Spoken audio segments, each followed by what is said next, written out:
Well, again, we are so grateful for what the Lord has done in our ministry.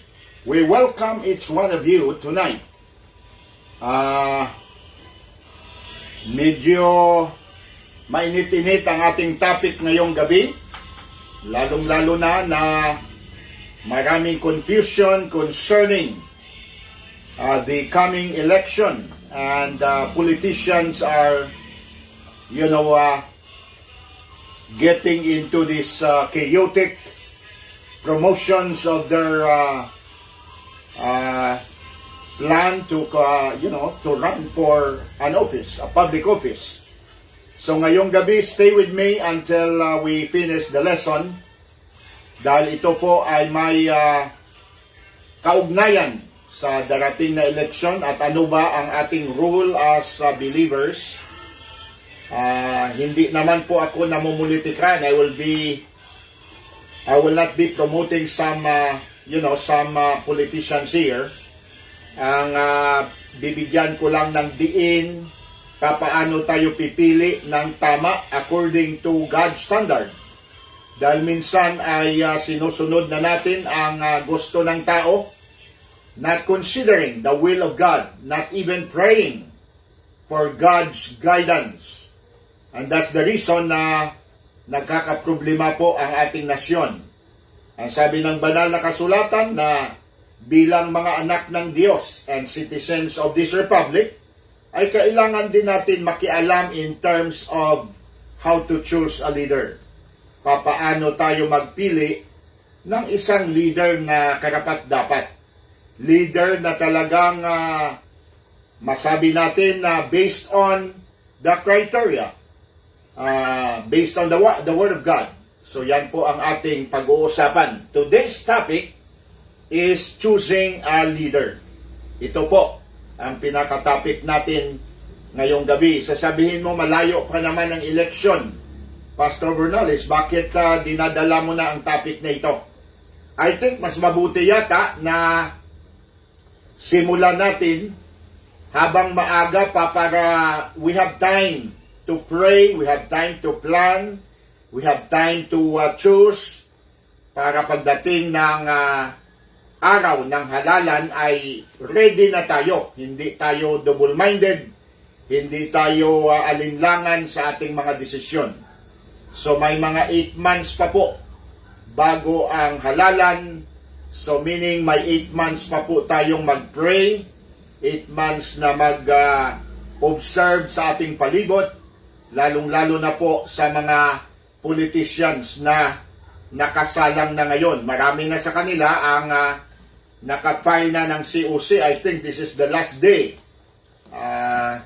October 8, ang pinaka-last day po ng halalan. Choosing a leader. Bakit kailangan natin po basihan ang banal na kasulatan sa leader na siya nating ihalal or bubutuhin pagdating ng eleksyon? Nais ko pong ipaalam sa inyo na everything stands or falls on leadership. Ang lahat po ay nakasalig, nakadepende sa leadership. Pag mali ang leadership, yon ang dahilan ng pagkapariwara. Pag maganda ang leadership, yon din ang basihan ng kagandahan at prosperity and peace. So everything stands or falls on leadership. Meaning to say na pinaka-importante ang leader. Leader sa tahanan. Pag mali ang leadership sa tahanan, automatic, destroy ang pamilya. Pag mali ang leadership sa church, automatic pod, destroy pod ang simbahan. Pag mali ang leader sa ating nation, din mali pod. Bagsak din ang lahat. So everything stands or falls on leadership. Ang sabi nga ng banal na kasulatan, when the righteous are in authority, the people rejoice. Proverbs 29 verse number 2. But when the wicked beareth rule, the people mourn. So as simple as that. Kung ang matuwid, matuwid ang siyang mangunguna, mangungulo sa ating bansa. Ang sabi nga, ang resulta, ang mga tao, mga citizens ay masaya. There will be peace and prosperity. And of course, kasaganaan lahat. But when the wicked bear it rule, sabi ni Solomon, sabi niya, the people mourn. At obvious ang resulta. So ngayong gabi, I would like to invite you to our text in Exodus 18 verse number 21. Exodus 18 and verse number 21. Ito po ay a story about Moses and how he lead the people of Israel. Bilang paalaala at rehearse siguro, kailangan natin mabigyan ng kaunting story. I will condense it in few phrases or few words. Nung ang Israel ay nasa pamumuno ng isang diktador na hari ng Egypt. Ang tawag po niyan, the term used was Pharaoh. Si Faraon sa Tagalog pa. Yan po ang pangalan ng isang king. And nasa ilalim po ng dictatorship ang mga tao ng Diyos. Sila po ay taken captive, na bilanggo po sila doon at ginawa silang slaves. Ngayon tumawag ang Panginoon ng lalaki na magdi-deliver sa kanila. Walang iba kundi si Moses. Of course, pinadala si Moses, to make that long story short, as napalabas sila from Egypt. Now imagine, ang pangunguluhan na ni Moses ngayon ay more than 2 million people. According to the commentary I've read, the total population is more or less mga 2 million Israelites. Biro mo, isa ka lang. So ang hirap, no? Ang hirap mo pangunahan. So therefore, ang Panginoon ay nagbigay ng criteria, ng pamamaraan papaano magpili ng leader na makasama ni Moses. Dahil hindi niya po kaya ito. In fact, in the story, ay minamasdan siya ng kanyang father-in-law by the name of Jethro, habang si Moses naman ay isa-isa niyang pinapapila ang mga tao ng Diyos at binibigyan sila ng counsel. So lumapit ang father-in-law niya at sinabi, ano ang ginagawa mo? And Moses said unto his father-in-law, because the people come unto me to inquire of God. Verse number 16, Exodus 18:16, when they have a matter, they come unto me, and I judge between one and another, and I do make them know the statutes of God and His laws. So meaning to say, isa-isa niyang pinapayuhan, isa-isa niyang kinakounsel, isa-isa niyang tinuturuan. Imagine, 2 million yung pipila sa iyo, anong mangyari sa iyo, no? Obviously, hindi naman siguro lahat ay pipila. Yun lang ang may mga problema. But yet, we can conclude na marami ang may mga problema dito. So, Moses' father-in-law said, the thing that thou doest is not good. Ang ginagawa mo, sabi niya, ay hindi mabuti. Bakit? Thou will surely wear away. Meaning, maghihina ka. Masisira ang health mo. Ika nga, anong pupuntahan ng buhay mo? Hindi ka tatagal, kumbaga, sa ating mga termino. So ano ang advice sa kanya? Sabi sa verse number 19, hearken now unto my voice. I will give thee counsel, and God shall be with thee.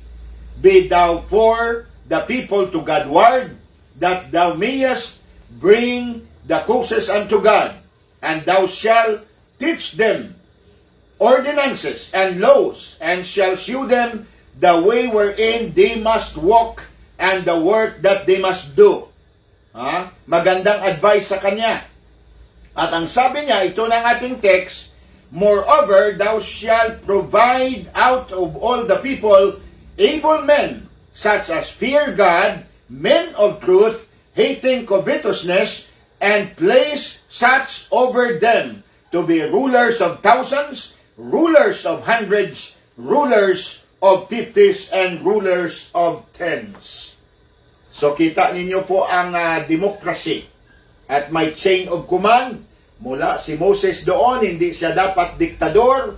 Kailangan mag-appoint siya ng mga men, mga lalaki na mag-rule ng by the thousands, ang iba naman by the hundreds, ang iba naman by 50s. Kagaya din sa atin ng mga gobernador natin, nag-rule sila ng provinces, mayor natin, nag-rule ng cities, ang senado natin, nag-rule ng, of course, sila po ang pinaka-final na sa panahon pa ni Kristo, parang Sanhedrin sila, no?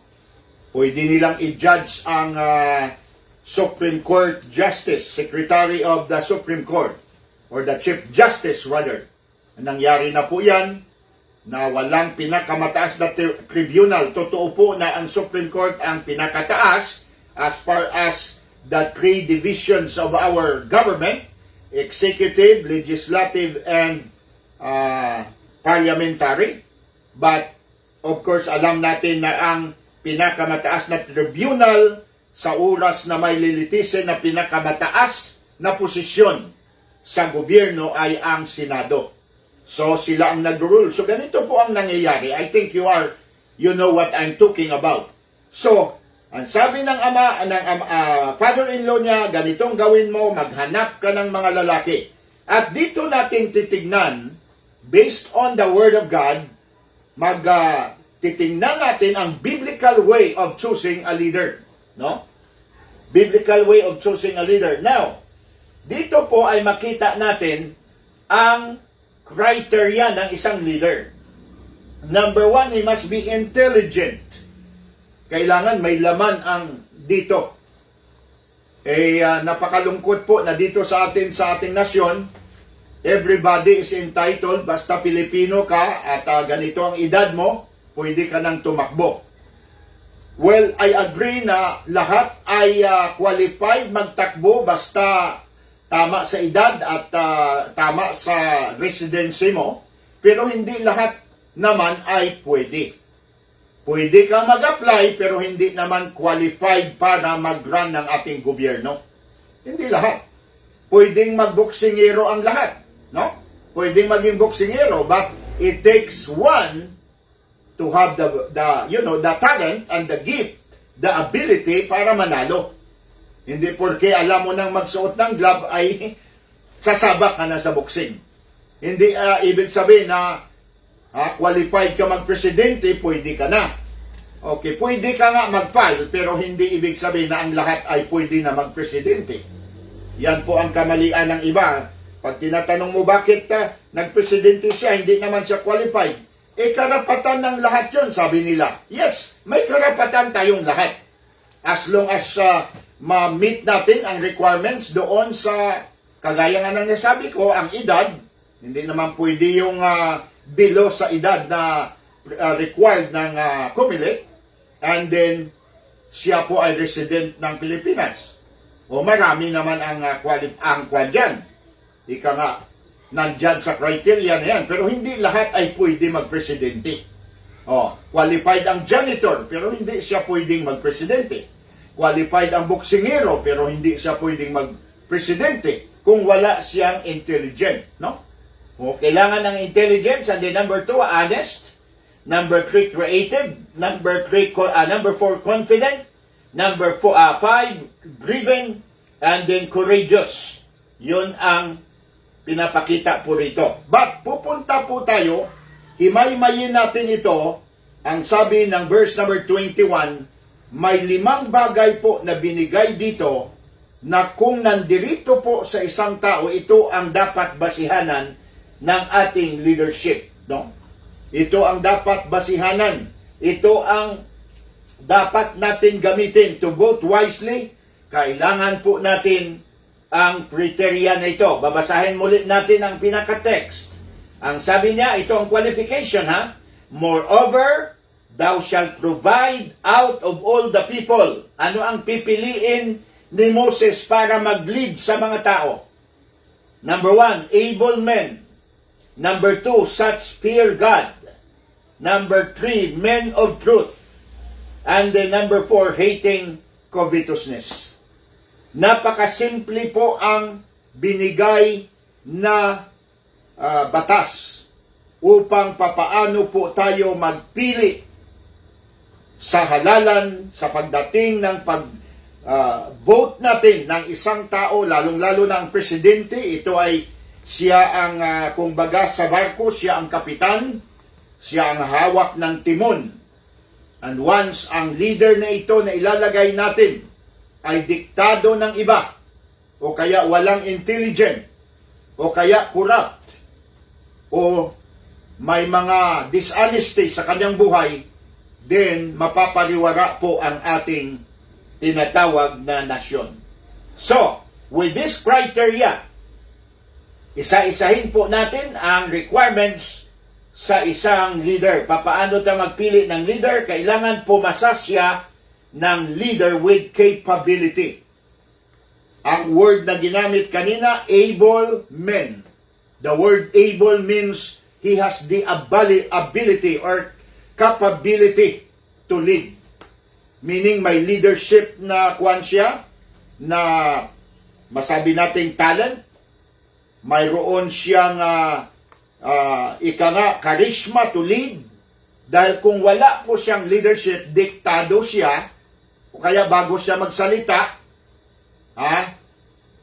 aanuhan pa siya, diktahan pa siya, or kaya magkukonsulta pa siya sa abogado niya.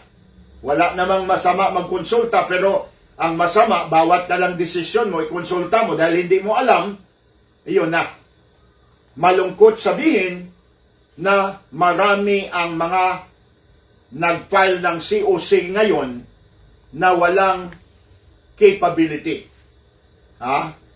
Capable siya sa lahat ng bagay, international, local, domestic problem, ano pa, economic problem, kailangan may capability siya. Able men, ang sabi po ng banal na kasulatan. Once walang abilidad ang isang leader na ito, mga kapatid, mga mahal na mga igsoon, kapatid sa pananampalataya, hindi karapat-dapat ang sinumang leader. Ang malungkot po ay pinipili natin ang tao na una, mapira, pangalawa, popular. Sa Bible po, nasira si Solomon, the most popular, the most wisest man, the most wealthiest man. Pinakamayaman sa lahat, pinakamatalino sa lahat, pinaka-popular sa lahat, pero ano ang nangyari? Wala, dahil hindi niya sinunod ang alituntunin ng Panginoon. So, importante po ang capability. So, tanungin mo ang sarili mo, ilista mo yung lahat ng mga presidente, nandito ba sa kanila ito, i-check mo. No? Pag wala sa kanila, number 1 na criteria, bagsak na kaagad sila. There is no capability to lead. Ang sabi ng banal na kasulatan, ng isang leader, mayroong power to lead. Capability to lead. That's one requirement. Ang number 2 po, ang sabi dito, pangalawa po, ay God-fearing.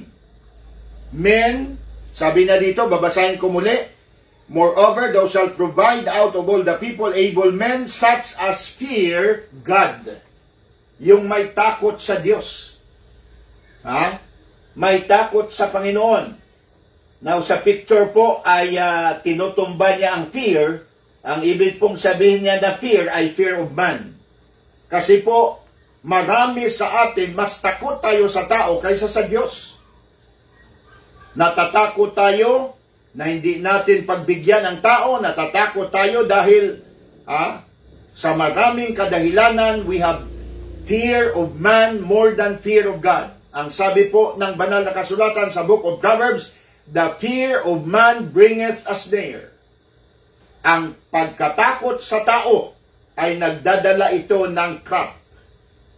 Kaya nga maraming natatrap, maraming natatalian. Yung snare po ay isang tali po ito na kung gusto mong humuli ng ibon sa probinsya, no, na uso ito, o kaya baboy ramo, or anuman ang bagay na gusto mong huliin, gumagawa ka ng trap. Once ang ating fear ay nasa tao, masisilo lang tayo. Tinatawag yan na fear of man, at it will only bring us near.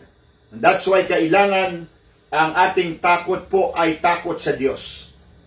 So pangalawang i-check mo, fear of man ba? May fear of man ba itong tao na ito? May takot ba sa Diyos ito? O talagang ateista ito? O kaya walang pananampalataya ito sa Diyos? Of course, hindi lang ito ang criteria. Pangalawa pa lang po tayo. So the fear of God, leadership with confidence. Hindi confidence sa kanyang sarili. Number one na confidence ng isang tao ay sa Diyos. Nung si Solomon ay tinawag, ang sabi niya, Panginoon, hindi ko kaya ito. Please give me wisdom. And God gave him wisdom. So that's why, kailangan nato ang tao na may confidence sa Diyos upang ilid ang mga tao. Hindi basta-basta po ang 110 million na pangunguluhan po natin. Hindi basta-basta ang ilang million, 50 million yata ang mga pobre na nangangailangan ng tulong. Marami tong problema sa ekonomiya. Itong pandemic lamang, napakalaki ang problema nito. Ang military natin against insurgency, dako pa ang atong problema, against NPA and against terrorism. So kailangan natin may kunting alam sa military, may background ang maglilid sa atin.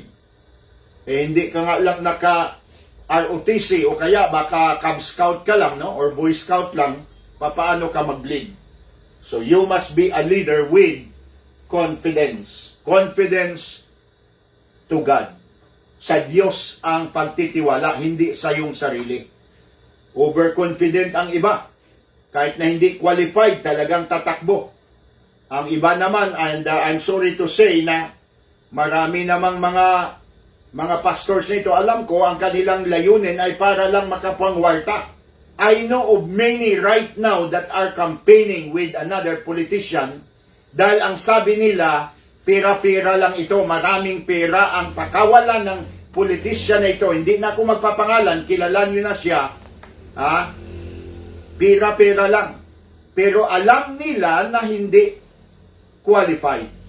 Alam nila na as far as capability and intelligence are concerned, hindi qualified. Pero dahil may pera ang tao na ito, ay magkukumpanya sila. Hindi. Lalong-lalo na kung kayo'y mga pastors na nagugo ng ganitong kaparaanan, number one na kaagad, nakita na sa inyo ang mark of corruption. Dahil sumusuporta kayo ng kandidato dahil sa may pera. Binibinta nyo na kaagad ang inyong kaluluwa. Binibinta nyo na ang inyong buto para lang makasuporta dahil in return mayroon kayong matanggap. Napakalungkot. Sana advise natin ang politician na ito. Mabuti naman ang kanyang hangarin sana, pero maraming area na hindi siya qualified. Ang mga nasa palibot niya, puro lang lahat duso ng duso. Hala, sige, gatong ng gatong. Which actually, ang kanilang hangad ay ang pera lang ng tao na ito. Malungkot pag mangyari na matalo ang tao na ito at talagang napakalayo po as far as ang competition niya sa iba. Mababangkrap ang tao na ito, kayo ang magiging kayo ang dapat sisihin dahil sa inyong pag-convince sa kanya na tumakbo. I sympathize with him because ang kanyang mga mother-in-law and father-in-law ay bumibisita sa aming simbahan noon. In fact, dito tumanggap sa Panginoon ang kanyang father-in-law, reassurance ang kanyang mother-in-law. So, napaka-lapit po sa puso namin ang politisyan na ito. Kaya kung pwede lang, of course, hindi ko kaya na mag-advise sino tayo na pakinggan pakinggan ng kaibigan na ito, kapatid sa pananampalataya, pero kung sana makinig lang siya, sana huwag siyang pumasok sa ganitong larangan dahil hindi niya ito linya at hindi pa panahon para sa kanya. He will only waste his money to those who are yung mga tao na sa palibot niya ay ang pera lang ang habol sa kanya. Of course, mo react ng mga tao ngani, mga pastors, na ito na sinasabi ko, ba totoo ang sinasabi ko, na ang hangarin nyo lang ay para makatanggap ng pera. So, leaders with confidence. Ang pangatlo po is leader with character. Ang sabi dito, men of truth. Tao na may katotohanan. Tao ng katotohanan. Sa verse number 21, sabi niya, able men, men with capability, ang number 1. And then fear of God, men that are fear of God. Meaning, ano ito? Men with confidence, and then men of truth. Pangatlong katangian po sa isang leader na dapat nating piliin, yung men of truth. May character. Ano pong ibig sabihin? Yung pagkatao niya, hindi ko sinasabing perfect, but at least hindi corrupt. Hindi corrupt. Dahil pag corrupt ka na kaagad, so pwede nating i-search ang mga buhay-buhay ng mga tao na ito. Sa ngayon pa lamang, pag napapansin nyo na nang bibigay na itong mga politisyan na ito ng pera para mag-grow ng mga sympathizers nila, that's already a mark of corruption. At hindi natin siya matawag na man of truth. Man with character. Kung binibili niya ang buto natin, kung binabayaran niya tayo para magkumpanya sa kanya, yan ay isang marka na siya'y hindi karapat-dapat. Because sa oras na siya'y maihalal, saan niya ba babawiin yung mga nagastos niya? Imagine, tatakbo ka ng presidente, gagastos ka ng mga 1 billion above. Ang sabi nilang, iba daw gumagastos ng 1.5 billion. Ang iba, mga 2 billion. Biro mo ng papakawalan mo, bakit hindi mo na lang itulong sa mga mahihirap? Kung mayroon ka man lang ganong halaga. You see, hindi mo kailangan tatakbo ng presidente kung gusto mong tumulong. Magawa mong tumulong. Mas maganda pa nga na hindi ka presidente, tumulong ka, pinatayuan mo ng bahay ng mga villages, tumulong ka sa mga need nila, sampal sa mga na mumuno. Masasabi nila, tignan mo, hindi nga yan na politician, pero ang laki ng naitutulong. Kaysa, sasabihin mo, papatayuan mo ng ganito, tutulungan mo ng ganito, ang unang tanong dyan, saan mo kukunin ang pera? Saan mo kukunin yan? Alangan naman sa bulsa mo yan. In the first place, halos naubos sa kumpanya ang pera mo. So, babawi ka muna. And that is the practicer in our country. Babawi muna sa unang 3 taon, babawiin muna yung nagastos niya. And then saan mo ngayon kukunin yung sinasabi mong itutulong natin sa mga mahihirap?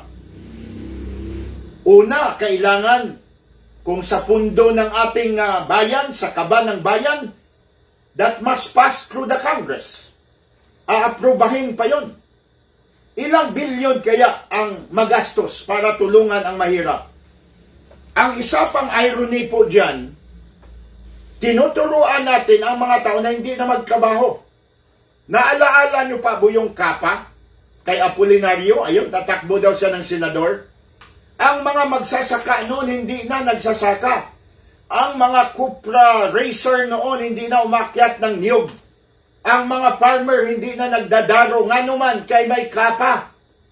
Anong nangyayari? Sino ngayon ang mag-produce ng farmland natin, ng rice, kung lahat ay nasa kondominium na? Anong income nitong mga tao nito? Sa Amerika, 23 times na ako bumabalik-balik. Hindi nagawa ng Amerika yan. Hanggang ngayon, marami pang mga mahihirap doon. Punta kayo ng San Francisco, parang Quiapo doon sa mga bangkita, nandiyan, nakahilira, nagpapalimos. And you are in America. Hindi nga nagawa ng Amerika yan na pinaka-wealthy na nasyon dito pa sa atin. And then matuturuan nating maging tamad ang tao sa oras na bibigyan natin sila. Walang masama sa pagbibigay, sa pagtulong. Pero kailangan ating turuan sila na magtrabaho. Diba? Mayroon tayong kasabihan, ang Chinese ang nagpa-popular nito. Nasabi, teach a man or give a man a fish.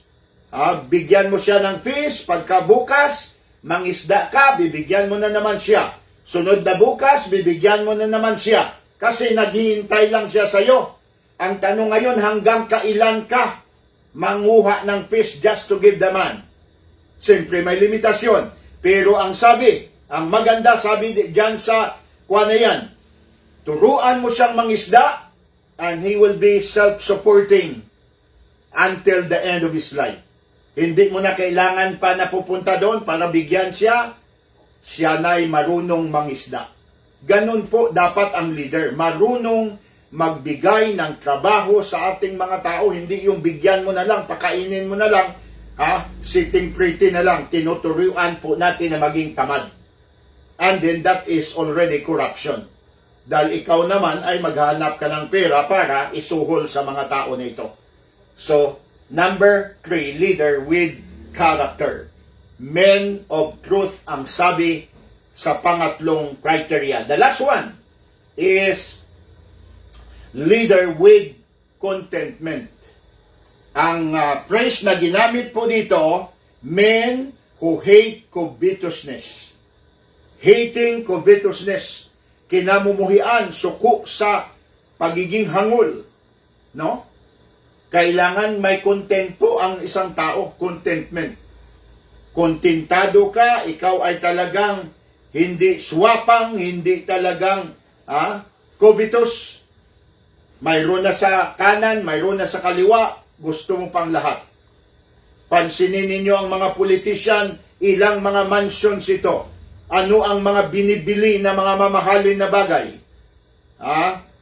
Halos hindi matagbaw. Kung sa Cebuano pa, walang katagbawan ang buhay. Makamahirap daw, pero ang kanilang buhay, grabe ka. Kung ano-ano ang mga naaabot, nabibili, mga branded pa. So, pansinin ninyo, kontento ba ang mga tao na ito? Hindi.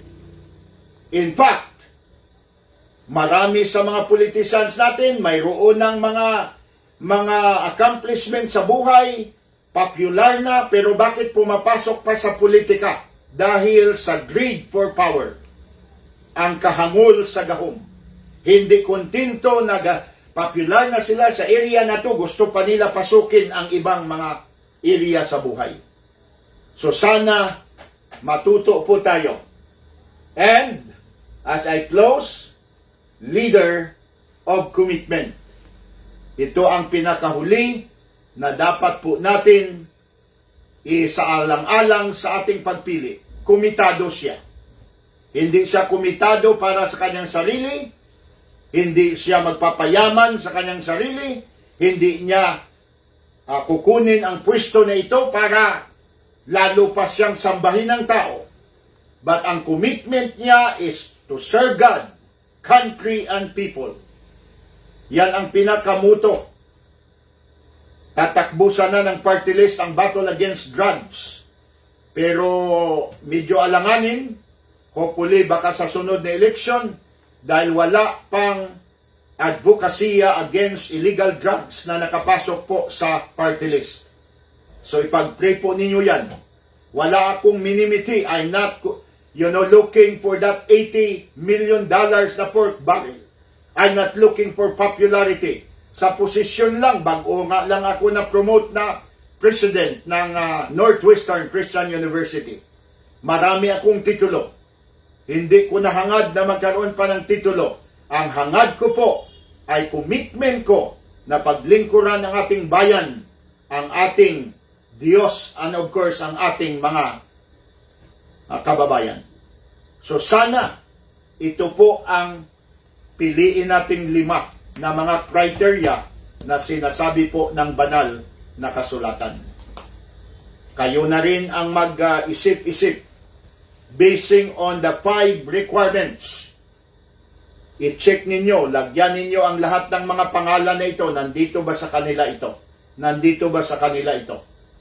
Of course, walang perfect naman. Maaring 4 dyan ay papasa. Ang iba dyan 3. Ang iba dyan 1 lang ang okay sa kanila. Piliin yung at least the most qualified as far as the criteria are concerned. So, hanggang dyan na lang po tayo. Ang Panginoon ang magpala sa inyo. Nawa, patnubayan tayo ng Diyos. Huwag tayong magpapadala sa pera. Huwag nating udyukan ang tao na gawin ang bagay na hindi sila karapat-dapat para lang at the expense of their money. At tayo'y makikinabang. Sa mga pastors, sana maging totoo tayo. Huwag nating gamitin ang ating leadership, ang ating simbahan, para lang bibilhin ang ating mga buto. Sana kukuha tayo ng leader.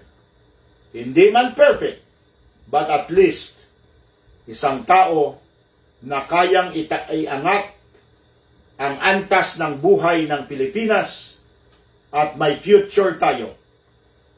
Dapat matagal na tayong matagal na tayo na nating nataasan ang Singapore, nataasan yung mga ngayon napakalayo na nila. Korea noon ang liit.